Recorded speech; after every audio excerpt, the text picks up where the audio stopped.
경제 소식꾼입니다. 조선업에서도 친환경 바람이 불면서 한국조선 제2의 전성기가 시작되고 있습니다. 유엔 산하기관인 IMO 국제회사기구가 전세계 선박들의 선박 연료의 황산화물 함유량을 0.5% 이하로 줄이라고 규제를 내렸기 때문인데요. 황산화물이란 선박에서 나오는 배출가스 물질로 미세먼지와 대기오염의 주범 물질입니다. 만약 황산화물 함유량 기준을 지키지 않으면 IMO에 가입된 국가 항구의 출입이 금지됩니다.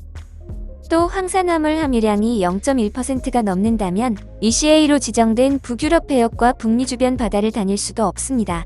조선해운업의 강력한 환경 규제가 시작된 것이죠. IMO 환경 규제로 인해 기존 선박 연료였던 벙커 CU는 새로운 연료로 교체될 수밖에 없는데 그 중심에는 LNG선이 있습니다. LNG는 마이너스 162도로 냉각해 만드는 액화 천연가스를 말합니다. 기존 선박 연료인 벙커 CU 대비 황산화물 배출량을 90에서 100% 줄일 수 있으며 저유황유보다는 가격이 저렴하기 때문에 조선 해운업의 차기 연료로 낙점된 상황입니다. 그리고 우리나라의 조선 3사는 LNG 추진선에 대한 압도적인 기술력을 보유하고 있어 전 세계 해운사들의 주문이 끊이질 않는데요. 한국조선해양은 상반기 LNG 추진선만 50척 이상 수주하였고 삼성중공업은 LNG 연료 추진 초대형 유조선에 특화되어 있는데 전 세계 수주 물량 46척 중 26척을 수주하였습니다. 대우조선해양은 단일 거래로 초대형 원유은 만선 10척 수주를 하면서 전 세계 LNG 추진선 물량을 싹쓸이하고 있습니다.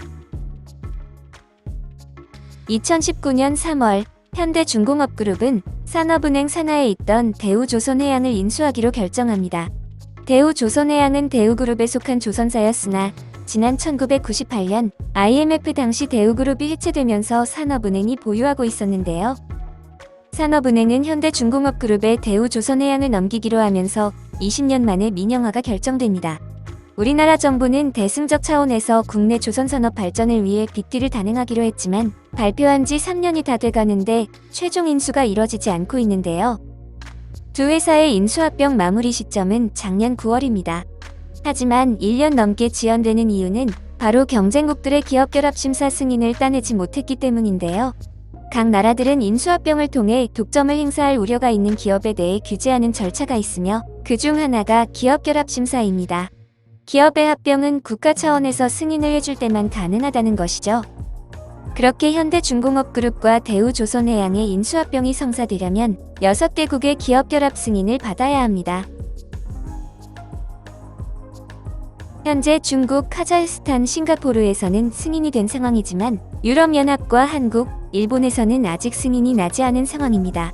특히 유럽이 관건인데 유럽의 결정에 따라 한국과 일본도 같은 입장을 보일 것이라고 보고 있습니다. 유럽은 독과점을 문제 삼고 있는데 양사의 LNG선 글로벌 시장 점유율이 70%에 달하므로 두 기업이 합쳐졌을 때 점유율이 50% 이하여야만 기업 결합을 승인해준다고 합니다. 그래서 LNG선 사업부를 매각할 것을 요구하죠. 하지만 앞서 살펴봤듯 친환경 시대의 미래는 LNG선이고 고부가 가치에다 핵심 사업인데 이를 매각하라고 한 것은 규제를 통해 한국 조선의 앞길을 막는 것인데요. 이러한 이유는 바로 조선을 발주하는 해운사들이 대부분 유럽 기업들이기 때문이죠.